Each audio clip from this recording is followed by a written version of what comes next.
Class 11-এর একটা দারুণ গল্প, ভালো গল্প পড়বো আজকে। An astrologer's day, R K নারায়ণের গল্প। R K Narayan.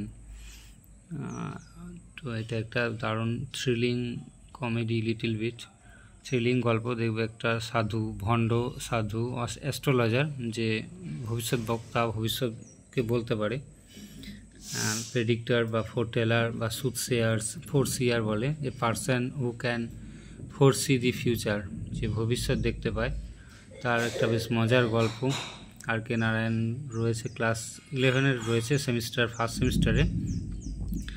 গল্পটা পড়ার আগে আর কে নারায়ণ সম্পর্কে একটু জেনে নেওয়া দরকার। তিনি একজন বিখ্যাত Indian writer and former member of রাজ্যসভার একজন সদস্য ছিলেন। পদ্মভূষণ পেয়েছিলেন, সাহিত্য একাডেমি পেয়েছিলেন দি গাইড লেখাটার জন্য। দি গাইড তার বিখ্যাত লেখা। He wrote more than 200 novels as well as short story plays.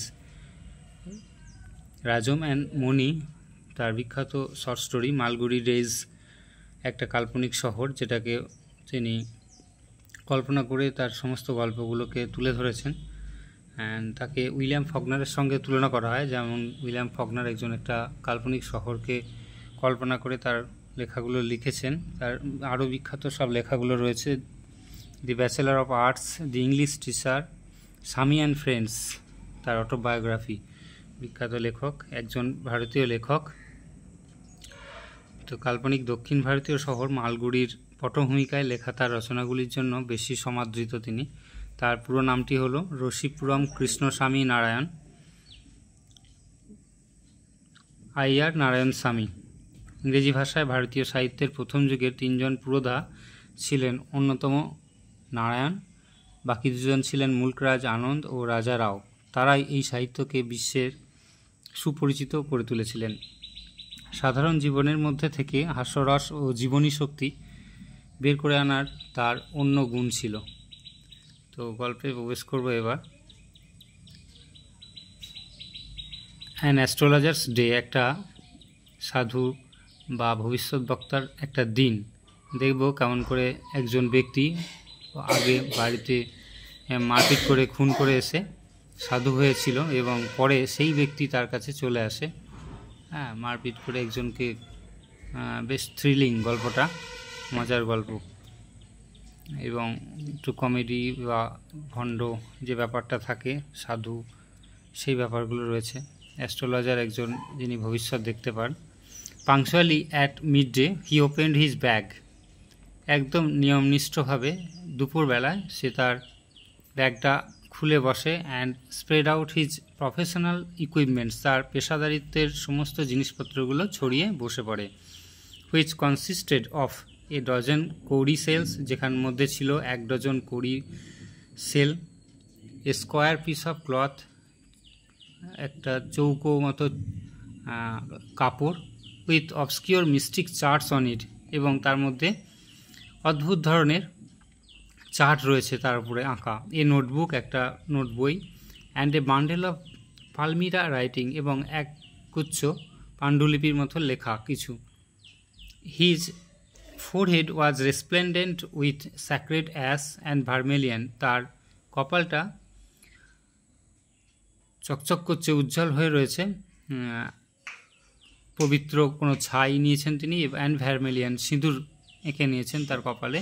And his eyes sparkled with a sharp abnormal gleam, এবং তার চোখটা জ্বলজ্বল করছে, উজ্জ্বল হচ্ছে। তার তীক্ষ্ণ একটা অদ্ভুত দ্যুতি যেন বেরিয়ে আসছে তার চোখ থেকে। Which was really an outcome of continual searching look for customers, এবং যেটার সেই দৃষ্টি থেকে বোঝা যাচ্ছে যে তিনি কাস্টমার খুঁজছেন। But which his simple clients took to be prophetic light and felt comforted, এবং যেগুলো তার ক্লায়েন্টসরা আসছে, তার কাছে যার খদ্দেররা আসছে, সেগুলোকে তিনি সত্যি প্রফেটিক, ভবিষ্যৎবাণী সত্য হিসেবে মেনে নিচ্ছে এবং মনে মনে খুব শান্তি পাচ্ছে। The power of his eyes was considerably enhanced by their position, তার চোখের দৃষ্টিটা খুবই বৃদ্ধি পাচ্ছে দেখে মনে হচ্ছে।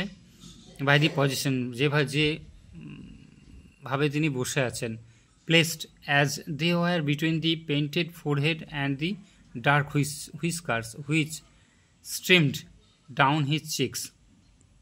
তার চোখ এবং কপালের মানে তার দাড়ি এবং কপালের মাঝে যে চোখ দুটো রয়েছে সেগুলো দেখে সবাই বেশ বিশ্বস্ত একটা চোখ ধরে নিচ্ছে।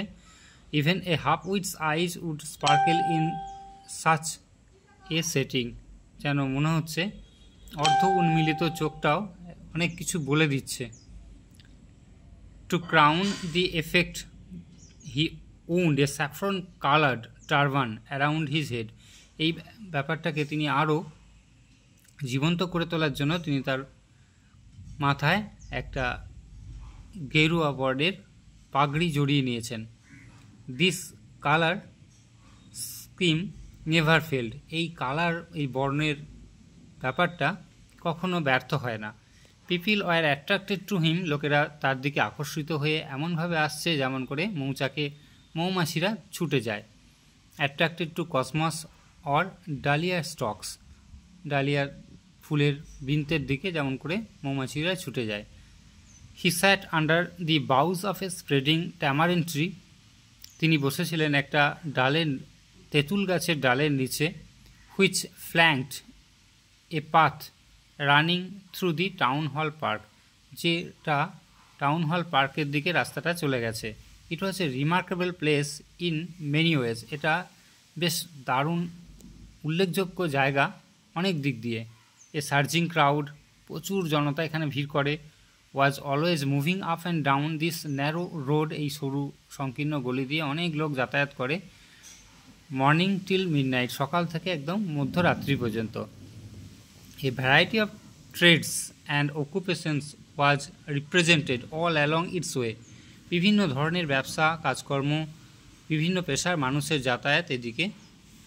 Represented all along its way, এই পথ দিয়ে যাতায়াতের করেন অনেক পেশাদারিত্বের মানুষ। Medicine sellers of stolen hardware and junk, ওষুধ বিক্রেতা, চুরি করা জিনিসপত্রের ভান্ডার। ম্যাজিশিয়ানস, জাদুবিদ্যা, and above all an auctioneer, একজন